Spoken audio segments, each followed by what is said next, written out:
하시고 많이 쓰셨습니다.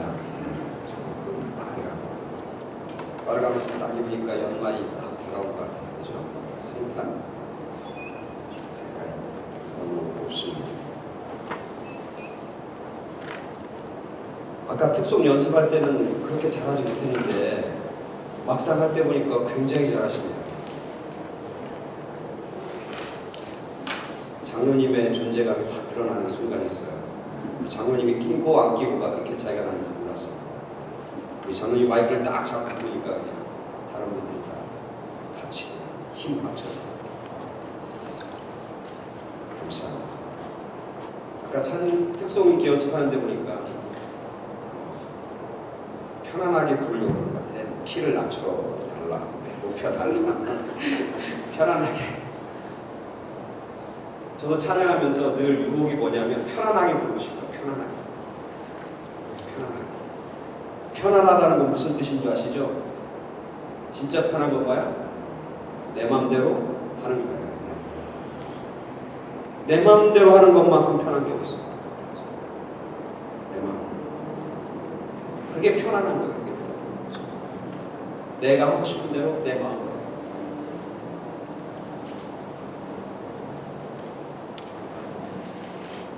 저도 편안한 걸 굉장히 좋아합니다.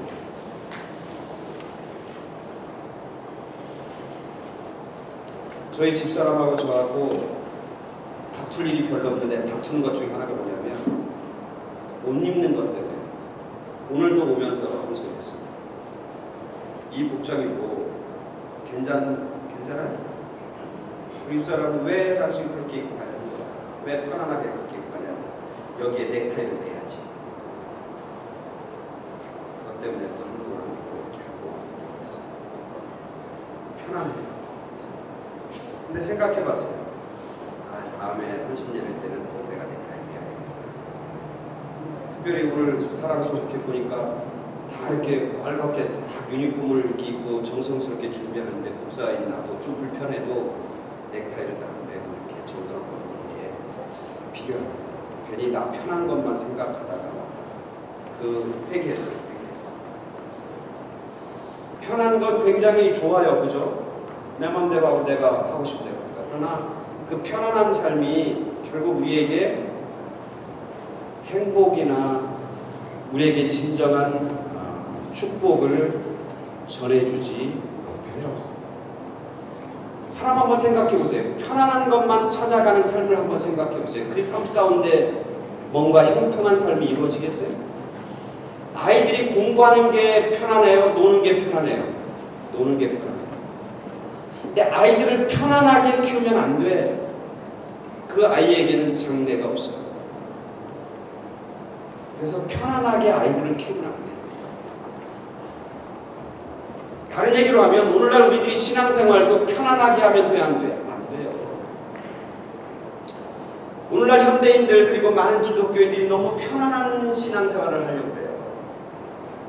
그래서 개척교회 같은 데는 잘 안 오려고 그래. 왜? 부담되고 신경 쓰니까. 편안하게 신앙생활 하려고 해요. 그래서 편안한 교회가 편안한. 그래서 큰 교회 같은 데 가서 조용하게 편안하게. 편안한 게 뭐라고요? 내 마음대로 하고 싶은 대로. 내가 교회 가고 싶은 교회 가고 뭐 봉사하고 싶으면 하고 그렇게 하고 싶은 대로. 그래서 편안한 신앙생활을 해요. 그러나 늘 말씀한 성경에서는 편안한 삶이 결코 복된 삶이라고 형통의 삶이라고 이야기하지 않아요. 편안한 삶이 아니라 어떤 삶? 평안한 삶. 성경에서 말하는 행복과 성경에서 말하는 축복은 결코 편안한 것에서 주어지지 않아요. 우리 스스로를 생각해 봐야 돼요. 우리는 정말 신앙생활하면서 편안하게 하려고 하는 건가? 아니면 정말 신앙생활을 복되게 하려고 하는 건가? 우리가 신앙생활을 내가 하고 싶은 대로 하려고 하는 건가? 아니면 하나님께서 원하시는 그런 축복과 형통의 삶을 우리가 갖길 원하는 건가? 달라요. 현대인들은 특히 우리 미국에서 이민 생활하고 또 이민 목회하고 또 이민 또 신앙생활하는 이민교회에서 보면 너무너무 사람들이 이렇게 편안한 걸 좋아해요. 누구한테 이렇게 간섭받고 타치받고 하는 걸 이런 걸 굉장히 싫어해요. 그래서 어떤 사람은 목에 걸면 목걸이, 뭐 귀에 걸면 귀걸이, 코에 걸면 코걸이, 목에 걸면 목걸이. 그냥 자기 마음대로 걸면 되는 거예요. 자기 마음대로 신앙생활하고 자기 하고 싶은 대로 하고. 그래서 그렇게 하다가 다른 사람이 날 알아주면 기쁘고 즐겁고, 다른 사람이 알아주지 않아도 뭐 상관없고. 우리가 혹시 그렇게 편안한 그런 신앙생활을 찾아 우리가 헤매고 있는 것은 아닌가 생각합니다. 우리가 진정으로 편안한 삶을 찾을 때 그 가운데 진정한 형통과 축복은 없는 거예요. 우리가 행복을 원하는데 그 행복을 위한 애씀과 수고와 헌신과 희생이라고 하는 것을 우리가 감당하지 못하는 경우가 참. 우리가 행복할 수 있는 것, 하나님께서 우리를 행복하기를 원하셔요. 하나님께서는 우리가 복된 삶을 살기를 원하셔요. 하나님께서는 우리가 정말 오늘 우리 권사님, 홍권사님, 사회부는 권사님 말씀하셨듯이 우리가 항상 뭐 하기를 원해? 항상 기뻐하기를 원해요. 범사에 감사하며 살기를 원하고 쉬지 말고 기도하면서, 그것이 예수 그리스도 안에서 너희를 향한 하나님의 뜻이라는 거예요. 하나님은 우리가 기뻐하기를 원해요. 하나님께서 너에게 부어주시는 영은 두려워하고 떠는 영이고 겁내는 영이 아니라 뭐하고? 기뻐하고 감격하고 소망 가운데 살아가는 영이다. 그렇게 얘기합니다. 그래서 하나님께서 이 말씀을 우리에게 주신 것은 뭐냐? 우리가 행복하게 살기 위해서, 우리가 기뻐하며 살기 위해서, 우리가 복된 삶을 살기 위해서 하나님께서 우리에게 말씀을 주십니다. 그래서 성경에서는 우리가 행복한 삶은 어떤 삶이야? 어디에 근거한 삶이야? 말씀에 근거한 삶. 그래서 우리가 지난 주일날 제가 말씀드렸던 시편 1편에 보면 복 있는 사람은 하나님의 말씀을 즐거이 주야로 즐거워하며 묵상하는 자다. 그게 복 있는 사람이라는 거예요. 복 있는 사람은 어디서 발견하냐? 말씀 속에 살아가는 사람이에요. 말씀 속에. 말씀이 때로는 나를 평안하게 안 할지 몰라. 말씀이 때로는 하나님의 명령이 나를 부담스럽게 만들지 몰라. 그러나 그 말씀에 순종할 때 우리의 삶은 평안이고, 우리의 삶은 기쁨이고, 우리의 삶은 형통케 되죠. 그게 하나님 우리에게 가르쳐 주신 진리예요. 하나님께서 이 세상을 만드시고 에덴 동산에서 아담과 하와를 지으시고 그들에게 평안을 허락해 주셨어요. 그들에게 평안을 주셨어요. 그들에게 축복을 해 주셨어요. 이 땅에 있는 모든 것을 다스리고 그리고 번성하고 관리하라고 하나님께서 맡겨 주셨어요. 이제 하나님의 말씀대로 순종하며 살면 그 가운데 그들은 행복한 삶을 살 수 있었어요. 근데 그들은 하나님의 말씀에 순종하는 그 삶, 그것을 통해서 맛보는 행복보다는 그들을 유혹하는 건 뭐였어요? 자기 마음대로 하고 싶어, 자기 생각대로 하고 싶어, 편안한 삶을 살고 싶어, 자기 마음대로 하고 싶은 거예요. 하나님의 명령이 있고 말씀이 있음에도 불구하고 그거 제껴놓고 내 생각과 내 마음대로 내가 하고 싶은 대로 하고 싶은 거예요. 그래서 그들은 선악과를 따먹기 시작해요. 내 마음대로 하고 싶어, 내 생각대로 하고 싶어서 그걸 따먹는 거예요. 순종하는 것보다는 내가 편한 대로 내 생각대로 하고 싶은 거예요. 그래서 그걸 따먹어요. 따먹는 순간 그들에게 뭐가 사라져요? 행복이 사라져요. 그걸 따먹는 순간 그들의 삶 가운데는 하나님이 주시는 축복이 사라져요. 하나님이 그들에게 허락해 주셨던 에덴 동산과 같은 낙원은 사라지게 됩니다.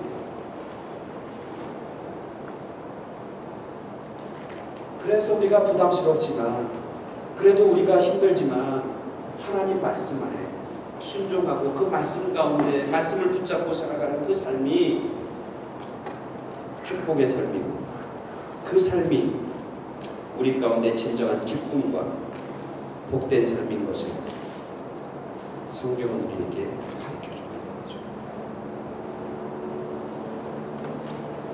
그러면 하나님이 주시는 말씀, 하나님이 주신 말씀이 뭡니까? 하나님이 주신 말씀은 뭐예요?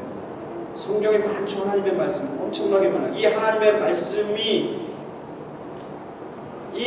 말씀 중에 가장 중요하고 가장 엑기스가 뭐예요? 하나님의 말씀이 무지하게 많은데 이 말씀을 다 통틀어서 한 단어로 하면 뭐예요? 오늘 우리가 읽은 본문이죠. 우리가 읽은 어느 율법사가 예수님 앞에 와요. 예수님, 어느 계명이 가장 큽니까? 이렇게 물어요.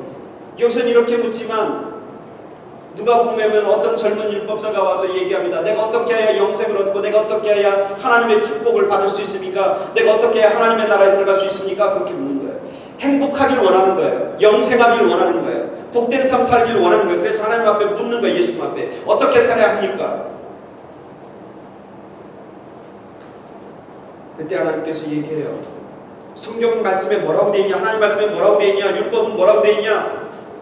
하나님을 사랑하고 이웃을 사랑하라고 했습니다. 맞아. 하나님을 사랑하고 이웃을 사랑하는 것. 그게 너희가 영원한 생명, 행복과 축복된 삶을 사는 비결이야. 그렇게 가르쳐주는 거죠. 오늘 예수님께 어떤 율법사가 예수님을 시험하려고 묻습니다. 선생님, 율법이 이렇게 많은데 이 많은 율법 중에 어떤 율법이 가장 큽니까? 그렇게 묻습니다. 우리가 하나님의 말씀에 순종하고 율법 가운데 살아가는 게 복된 삶인데 그러면 어떤 율법을 지켜야 됩니까? 어떤 말씀을 지켜야 합니까? 라고 하는 거예요. 그때 예수님이 오늘 우리가 읽은 말씀 37절, 38절, 39절 내 마음을 다하고 목숨을 다하고 뜻을 다하여 주 너의 하나님을 사랑하라 하셨으니 이것이 크고 첫째 되는 계명 둘째도 그와 같으니 내 이웃을 내 자신같이 사랑하라 하셨으니 이 두 계명이 온 율법과 선지자의 강령입니다. 율법과 선지자 중에 엑기스 최고라고. 율법은 뭐예요? 여기서 율법은 뭐예요? 율법은 뭘 가리키는 거예요? 성경 중에서 뭘 가리켜요? 율법 여기서 모세 오경. 예수님 당시에는 뭐가 있었냐면 모세오경이 있었잖아요. 모세오경. 창세기, 출애굽기, 레위기, 신명기, 민수기, 모세오경. 그러면 모세오경, 온율법, 그건 모세오경을 가리키는 거예요. 온율법과 또 뭐예요? 선지자의 강령이다. 선지자의 강령은 뭐예요? 선지자는 뭘 가리켜요? 모세오경을 제외한 나머지 성경책, 구약성경. 예수님 이 살아계실 때는 신약성경이 있었겠어요? 없었겠어요? 없었어요. 그럼 그 당시 예수님 당시에 성경 그럼 뭐하고 뭐예요? 율법과 선지자의 글이에요. 그럼 오늘 예수님께서 뭐냐면 주 너의 하나님을 사랑하고 내 이웃을 내 몸같이 사랑하라 하고 해서 이것은 뭐야? 율법과 선지자의 강령이다라는 건 율법과 선지자의 말씀이다라고 하는 건 다른 얘기로 하면 뭐야? 그것이 성경의 말씀이다라는 거죠. 예수님 당시 신약 없어요? 구약만 있었습니다. 그러니까 하나님을 사랑하고 이웃을 사랑하는 건 뭐냐면 바로 성경의 핵심이다. 그것이 성경이다. 그것이 성경. 그게 성경의 본질이다.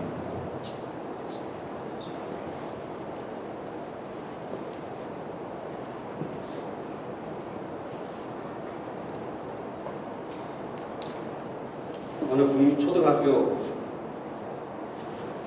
시험을 보는데 문제가 뭐였냐면 이런 문제였어요. 여러분 혹시 맞히는지 모르겠어요. 초등학교 수준의 문제인데 어떤 물체가 있는데 그 물체는 힘이 있어서 주변의 많은 것들을 자기에게로 모이게 하는 힘이 있는 것은 무엇입니까? 뭐야? 자석! 이야, 우리 한비숙 집사님 그래도 잘 맞추시네요. 네, 자석. 그러면서 선생님이 뭐라고 했냐면 영어 시험이니까 M자로 시작합니다. 그래서 M. 뭐야? 매그넷. 근데 초등학교 애들이 그 문제를 맞췄겠어? 틀렸겠어? 대부분이 틀렸다. M자로 시작하는 단어를 썼는데 무슨 단어를 썼는지 아세요?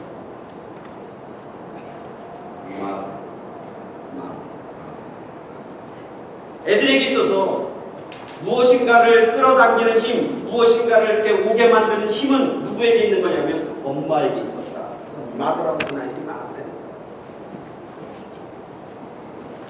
엄마가 가지고 있는 힘, 그게 무슨 힘? 사랑의 힘.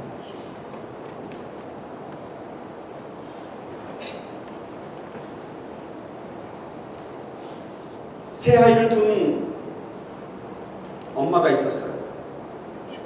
새 아이를 둔 엄마. 그러면 사람들이 묻죠. 아주 전형적인 질문을 합니다. 새 애 중에 누가 최고 이뻐요? 누굴 최고 많이 사랑합니까?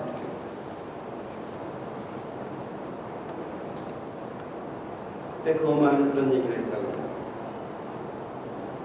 막내가 아프고 막 괴로워할 때는 그 막내가 가장 사랑스러웠습니다. 그리고 그 곁에 늘 머물러 있었습니다. 둘째가 공부를 좀 못해서 힘들어하고 괴로워하고 자기 반 문장 보고 들어갔을 때는 그 둘째 아이가 가장 마음에 사랑스러워 그 아이의 곁에서 늘 힘이 되려고 했습니다.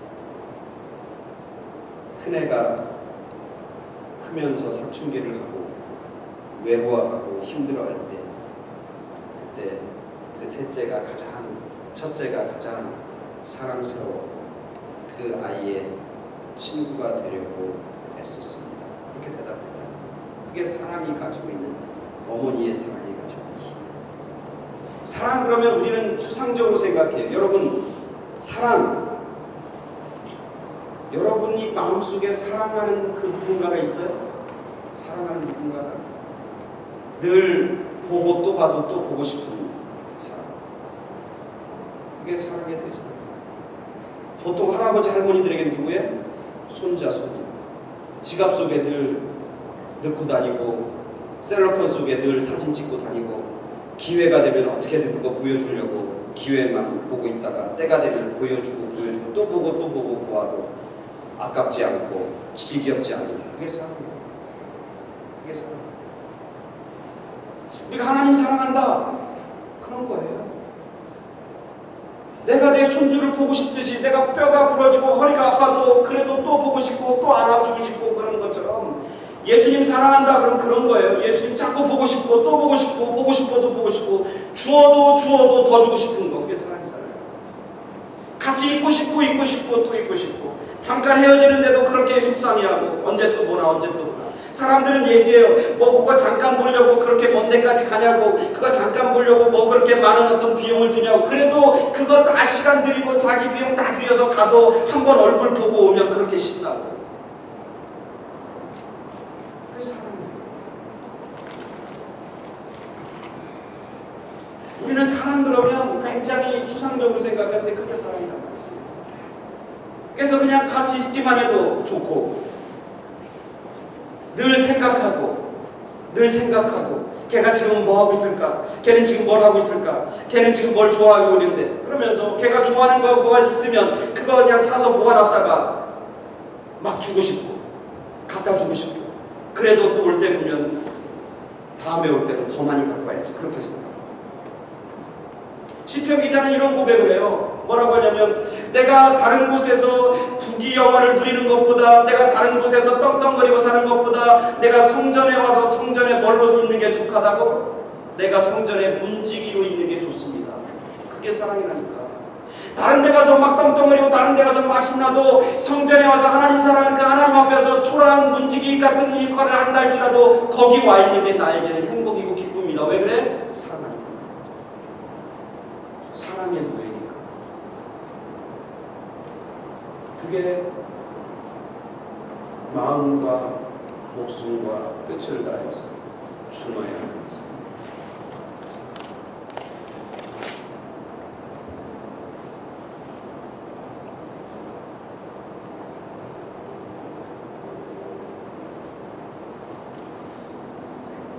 사랑은 내리사랑이라고 생각하죠. 진짜 그런 것 같아요. 셋째가 최고이고 저는 셋째가 최고. 그러고 보니까 우리 집사람하고 자주 제가 다투네요. 생각해보면 다투는 이유 중에 두 번째 이유는 뭐냐, 우리 혜성이 때문에 다투. 제가 얼마나 우리 혜성이를 사랑하냐면 우리 집사람이 혜성이한테 뭐라고 막 그러면 참을 수가 없어. 참을 수가 없어. 첫째하고 둘째 때는 안 그랬어요. 근데 이 셋째는 누가 뭐라 그러면 참을 수가 없네요. 그게 아무리 와이프여도 참을 수가 없어요. 누가 그게 사랑이에요. 그게 사랑. 누가 내가 사랑하는 그 대상, 내가 사랑하는 그걸 누군가가 막 뭐라 그러고 욕하면 그거에 대해서 막 화가 막 나는 거예요. 견딜 수가 없어. 사랑에 못 먹는 거죠. 누가 하나님에 대해서 뭐라 그러면 그 하나님 뭐라고 하는 그 사람에 대해서 참을 수가 없는 거예요. 그 마음을 갖고 살았던 사람이 누구예요? 다윗이에요. 여러분 알잖아요. 제가 어느 속회에 가서 말씀을 전했는데 골리앗이 나와서 누굴 모욕해요? 하나님을 모욕하잖아요. 너희 하나님 어디 있느냐? 너희 하나님 어디 있냐고. 그래서 골리앗이 나와서 떵떵거리면서 너희 하나님이 어디 있냐고, 너희가 하나님 믿는 하나님이 어디 있냐고 말해. 너희 하나님 믿는 너희 하나님 믿는 너희 백성들은 나한테 와서 나랑 싸우자고 막 해요. 그래서 하나님의 이름이 수치를 당하고 하나님의 이름이 모욕을 막 당하는 거예요. 근데 아무도 그 하나님의 이름이 모욕당하고 사랑하는 하나님이 사상 사람들로부터 손가락질 당하는데 아무도 나서지 않아. 근데 다윗은 담대하게 나가. 그러면서 그 골리앗을 뭐라고 합니까? 너는 칼과 창으로 내게 오거니와 나는 너가 그렇게 욕하는 하나님의 이름, 하나님의 전능하신 하나님의 이름 내가 너한테 그러면서 나아가. 그러면서 꼬꾸라뜨리고 죽이고 하나님께. 이 다윗에게는 하나님에 대한 사랑이 있는 거예요. 누가 하나님을 모욕하고 누가 하나님을 욕하는 것을 견딜 수가 없어. 견딜 수가 없어. 왜? 그 마음 가운데 하나님에 대한 사랑이 있다.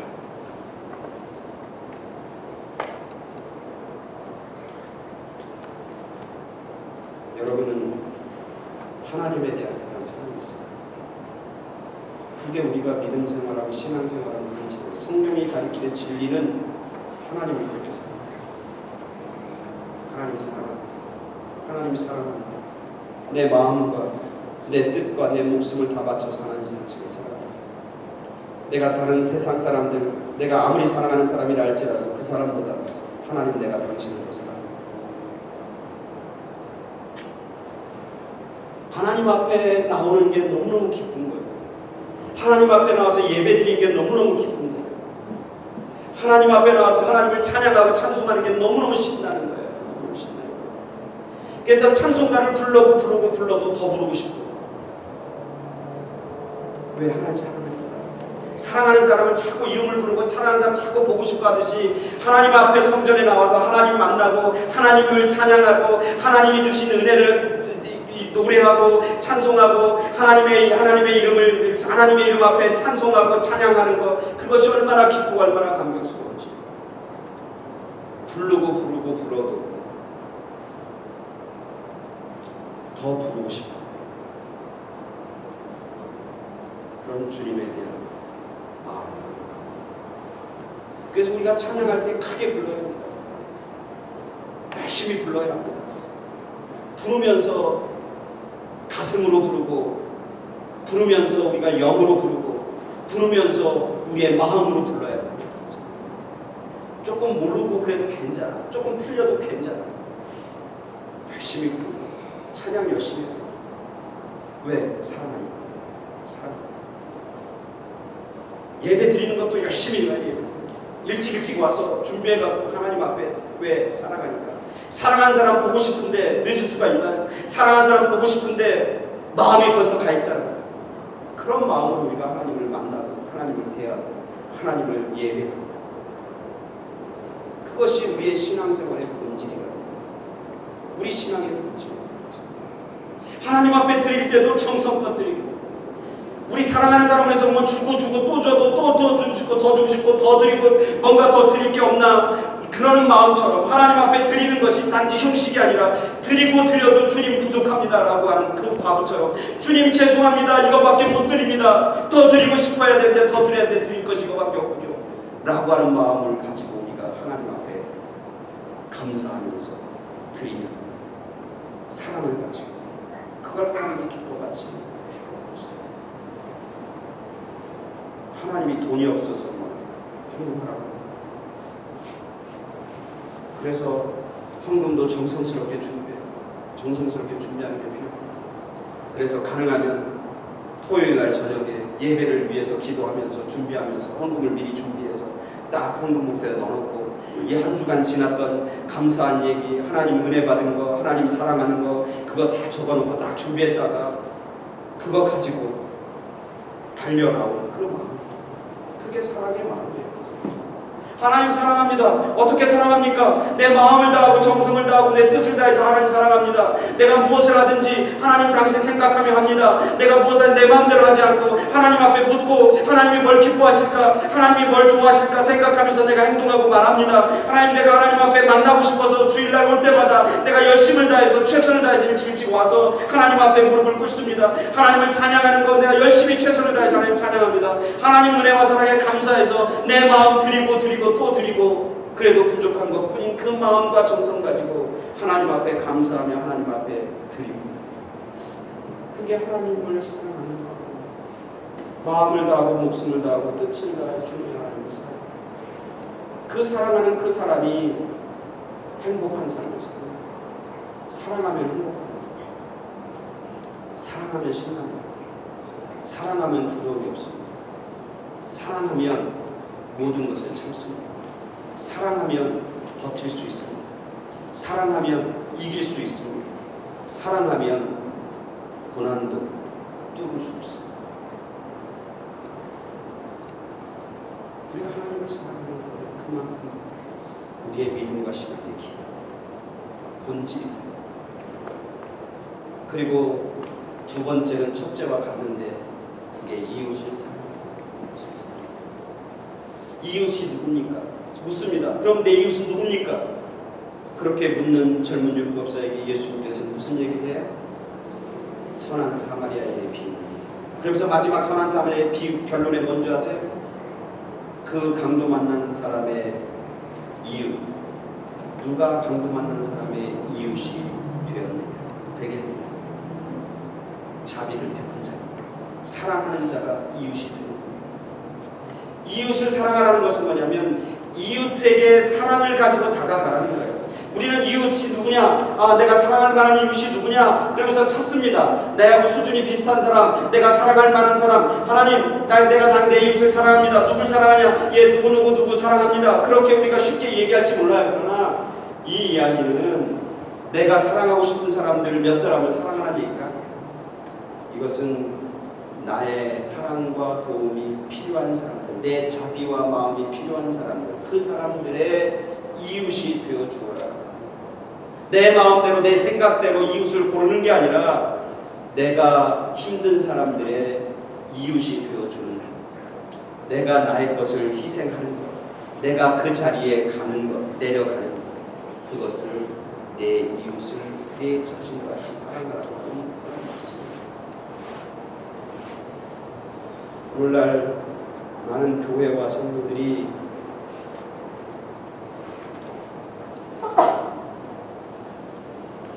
본질을 잃어버리고 살아갈 것 같지 않습니다. 내 마음대로 하고 싶고, 나를 사랑하기에 급급하고, 내 가족 사랑하기에 급급해서 사실 하나님을 사랑할 수 있는 마음, 이웃을 사랑할 수 있는 여유조차 없이 그냥 살아갑니다. 이기적 사랑 가운데 있어요. 그리고 그 이기적 사랑을 어떻게든 이루려고 하나님 앞에 나와서 예배도 드리고, 또 하나님 앞에 나와서 기도도 그래서 하나님께서 우리에게 가장 위대한 명령, the greatest commandment, 가장 위대한 계명, 가장 믿음과 신앙의 본질입니다. 성경은 하나님을 사랑하는 것과 이웃을 사랑하는 것, 그 말씀 가운데 설 때, 그 말씀에 순종하며 나아갈 때 우리의 삶 가운데 진정한 행복과 진정한 승리와 진정한 기쁨과 진정한 축복이 임하게 될 거라고 말씀하고 계시죠. 하나님을 사랑하는 게 손해 같지만, 이웃을 사랑하는 게 손해 같지만, 하나님을 사랑하고 이웃을 사랑하기 시작하면서부터 우리의 삶 가운데는 기쁨이 있습니다. 우리의 삶 가운데는 형통의 삶이 펼쳐지기 시작합니다. 그 삶 가운데 하나님이 준비해 놓고 예비해 놓으신 아름답고 풍성한 것들이 우리 가운데 주어지게 있습니다. 오늘 사랑 속 헌신 예배를 드립니다.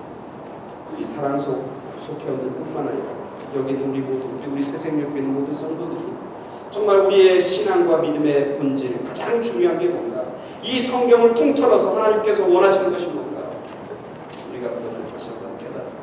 본질로 돌아가는 거죠. 우리의 잘못된 신앙, 어디가 잘못된지 무엇이 잘못된지 모를 때는 본질로 돌아가는 거예요. 다시 돌아가는 거예요. 정말 하나님께서 말씀을 통해서 우리에게 해주고 싶은 명령, 하나님께서 가장 원하시고 가장 소중한 것이 뭘까? 그것은 하나님을 사랑하는 것, 이웃을 사랑하는 것. 그것을 놓쳐버리면 우리가 신앙생활하고 믿는 것은 다 헛것이라고 하는 사실을 오늘 말씀을 통해서 다시 깨닫고 본질로 돌아가고, 그래서 하나님을 사랑하고 이웃을 사랑하고 그 사랑 가운데 하나님이 주신 축복과 형통함, 또 행복이고 기쁨이 귀한 삶을 살아내는 사랑 속에 또 여기는 우리 모두, 우리 새생명교회 모든 교회들이 다 되기를 간절히 축원합니다. 아멘. 기도하겠습니다.